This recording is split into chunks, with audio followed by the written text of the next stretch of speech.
Hey guys, welcome back to the channel. Today we're talking about something a little bit more serious. We are talking about the dark side of retirement travel, the things that nobody tells you about this life.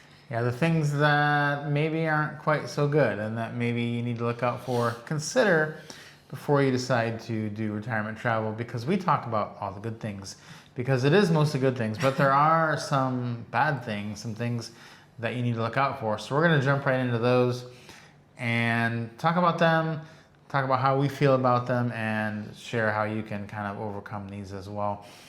The first one is that you may feel a little bit guilty for the improved quality of your life. Yeah, and I think that's, it's kind of like, not quite as serious as like survivor's guilt, but kind of like in that vein of, I'm enjoying my life, my quality of life has improved so much, but you feel bad for those that you care about that are not in that space. And so I think it can be a little bit challenging, and sometimes you wrestle with that, thinking, gosh, what can I do for these people? How can I help them to have a better quality of life? And it does take away a little bit from your enjoyment when you think about it, and you get kind of in that mindset of, feeling bad and feeling guilty for having that improved quality of life by being able to travel like this.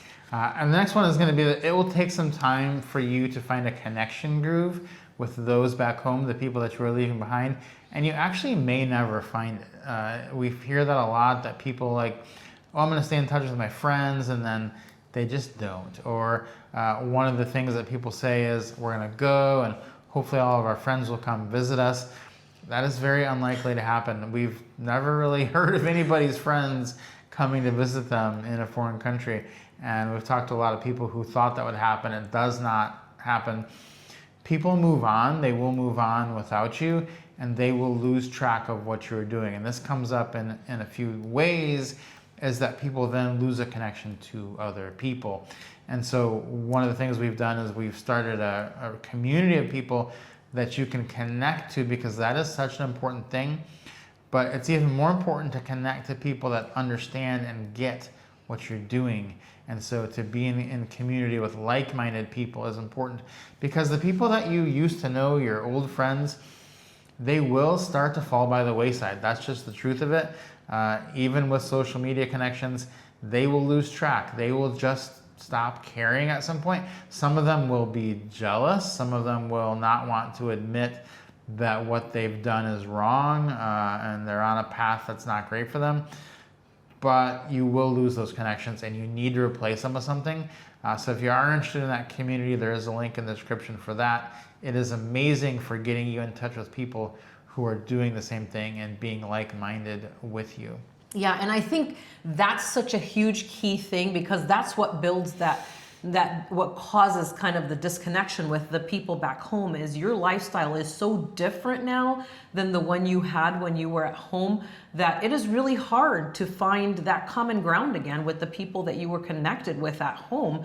And so having this community of people, it's like, I may not have met you in person and I only know you in this community, but we have this in common, and we can become friends, and we have, meetups and group trips together and things like that. So we end up meeting everybody down the line.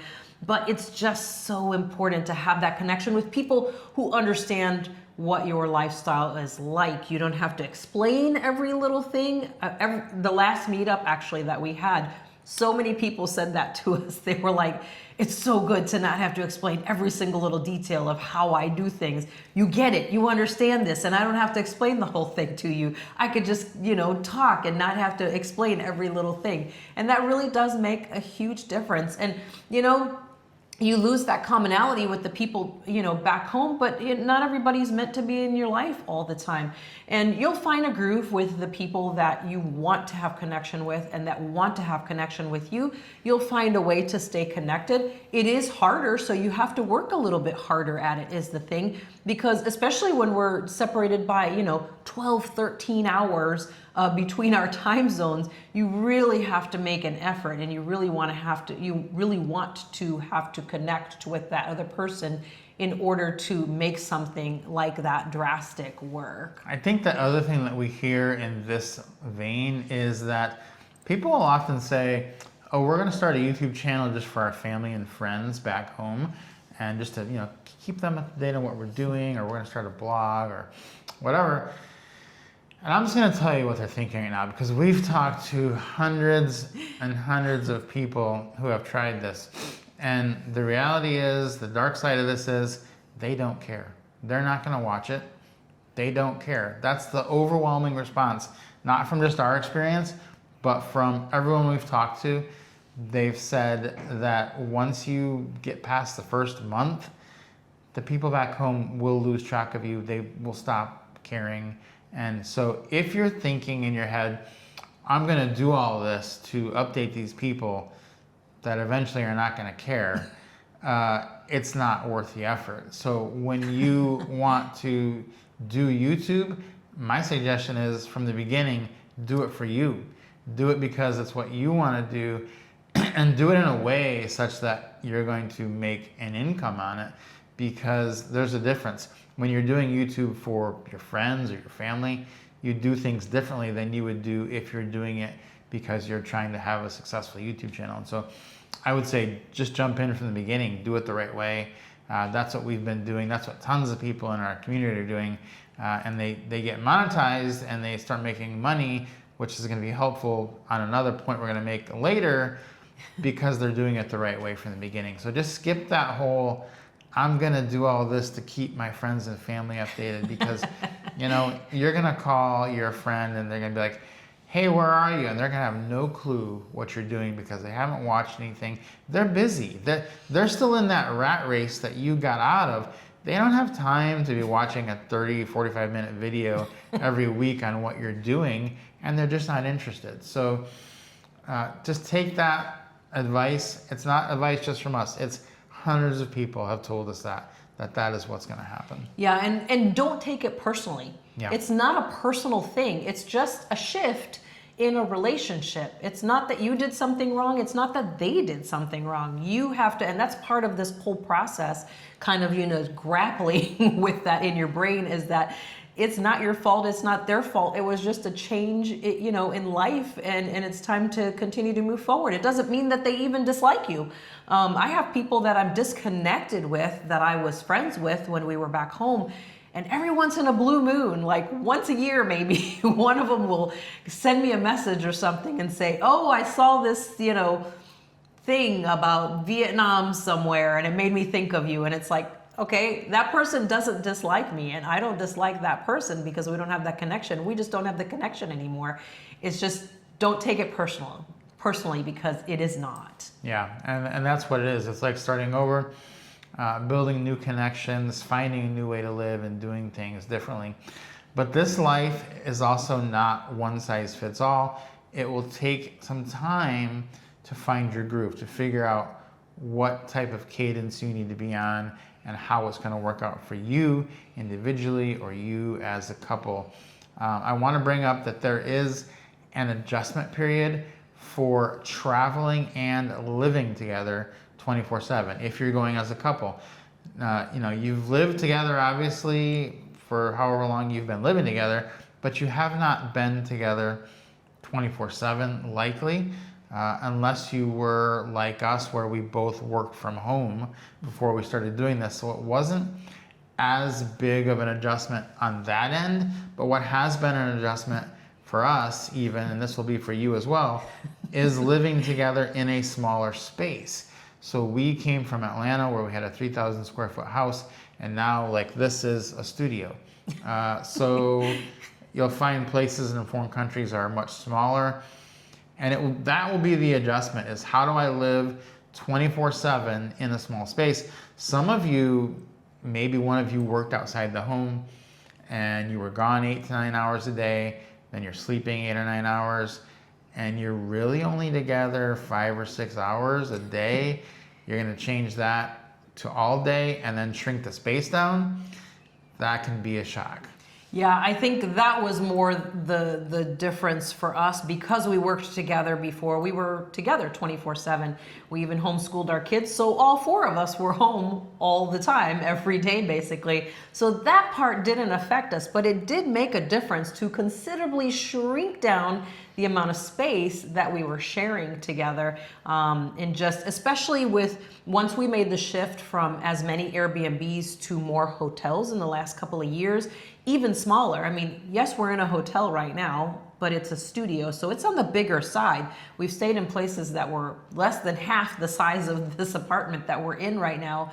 And, sometimes it can be a challenge, and that does, you do have to take that time to adjust and figure out how you're going to, the new flow of life, because you had a flow at home.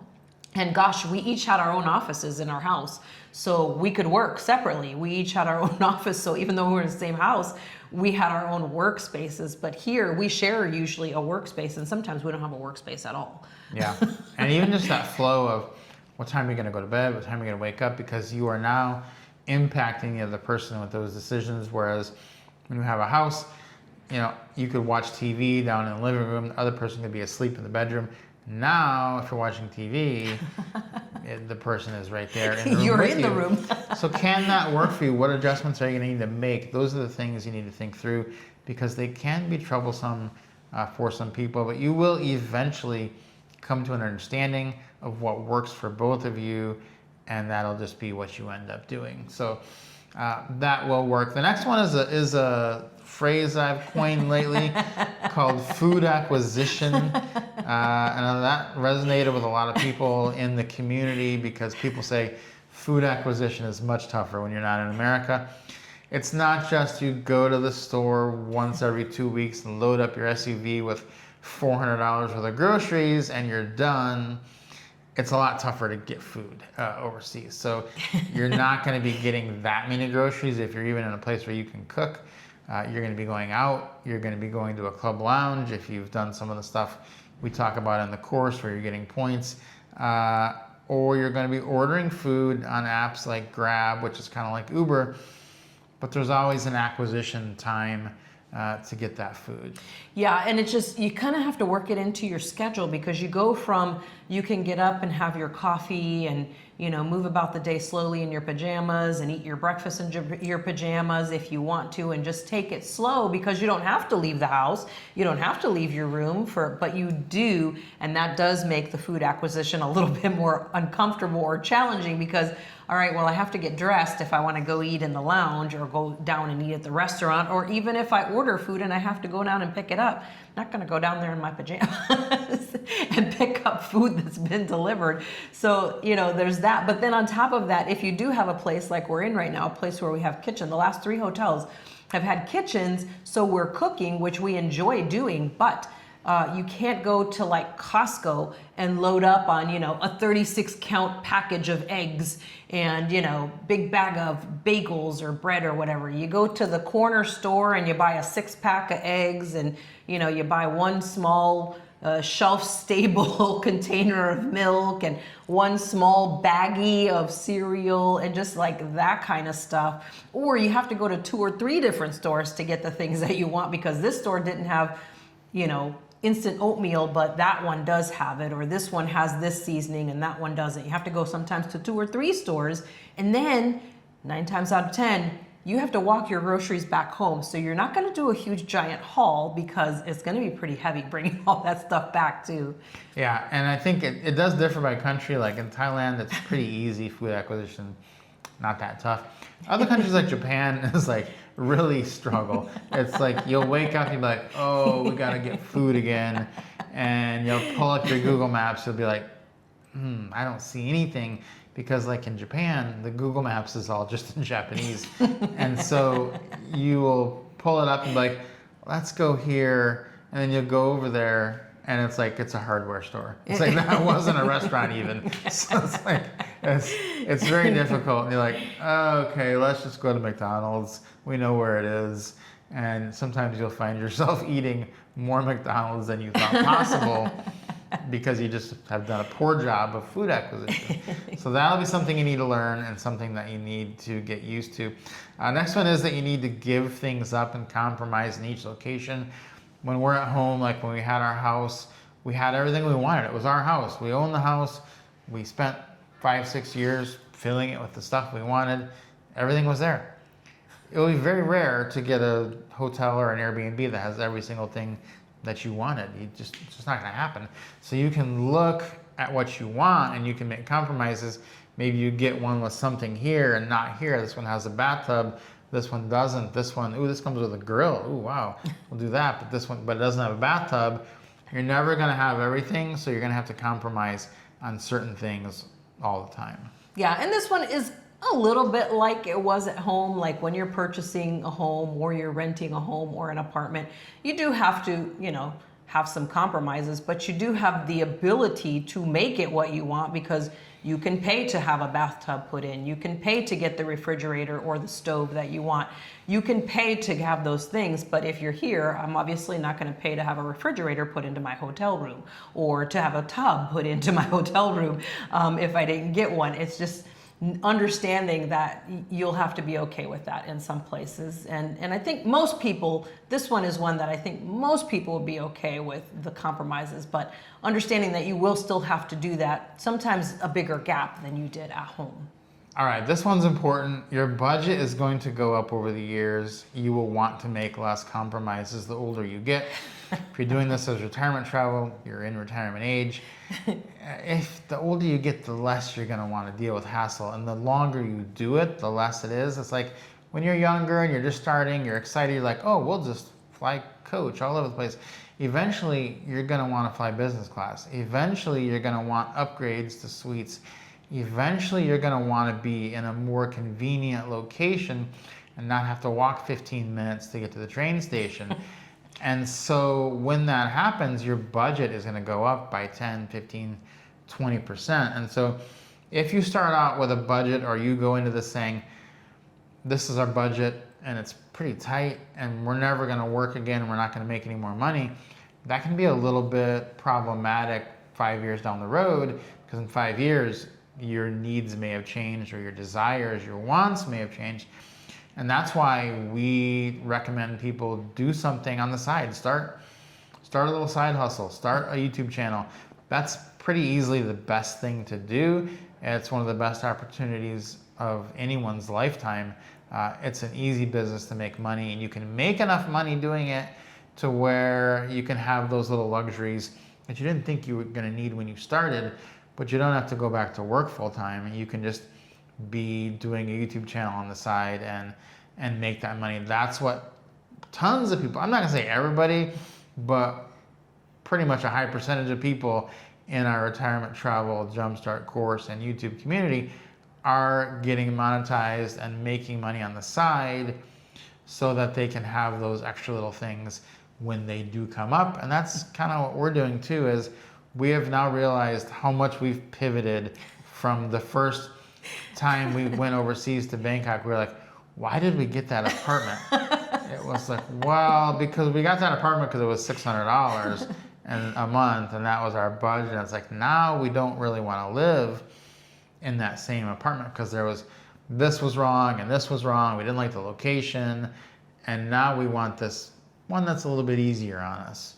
Yeah, exactly. And I think that's such a huge one, because I know a lot of people say like, oh, well, I don't want to have to document every single thing I'm doing. Well, the thing about it is you don't have to do a YouTube channel about travel.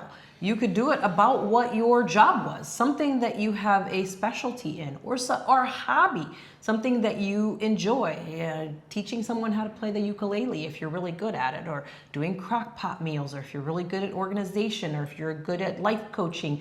These are all things you could do. So it doesn't even have to be about your travel. So you can enjoy your travels, and you don't have to worry about, oh, film every little thing that we're doing. You don't have to worry about those things at all. You don't have to do a travel YouTube. You can do it about anything. And that's the beautiful thing, is that as people who are over 40 and doing retirement travel, it's something that you can do along the way because you have that free time. Retirement travel, you're sitting in places for long chunks of time, and so you have that space, that bandwidth to be able to create content and not have to stress out about having to create content about your life and every single thing that you're doing. Yeah, I just started a YouTube channel on investing about a month ago, got it monetized in less than a month, and it's bringing in money now. So that's money that we're going to use to upgrade from, maybe economy class on the train to first class on the train. And it's like, I'm going to go to Japan. That's what we're going to use it for. And so those little things are going to make a difference. When you see people that stop traveling, retirement, we couldn't do it anymore. We just didn't want to keep going. It's almost always because they could not raise their budget to what they needed to, and they got tired. They got tired of fighting the everyday hassles that you have when you don't get to do the little things that are going to make your life easier. And so our recommendation is make some plans that 5 years from now you're going to want more. Almost everybody does, and plan for that and figure out a way to bring that into your life and into your budget. Yeah, guys, so we really hope that this was very helpful to you. I know that it's all, people think it's all rainbows and butterflies. Ooh, your retirement travel, you're living my dream life. But just understand that, every bright side always does have a little bit of a dark side. And this has been what we have found over the years in our full-time travel, over, 8 years, that, there is a dark side. And we thought, why not share it with people so they kind of have an understanding of this before they get moving. Hopefully it has been helpful to you and you've learned something here. Leave us a comment down below. We also have down in the description links to the Retirement Travel Jumpstart course, which comes with the Retirement Travel Jumpstart community, as well as the YouTube course, which comes with the YouTube community, or we do have a package where you can buy them both, which is usually what most people do. So let us know in the comments. As I said before, subscribe to the channel if you haven't already for more content like this. And if you enjoyed this video, please give us a like. Guys, we're going to see you next time.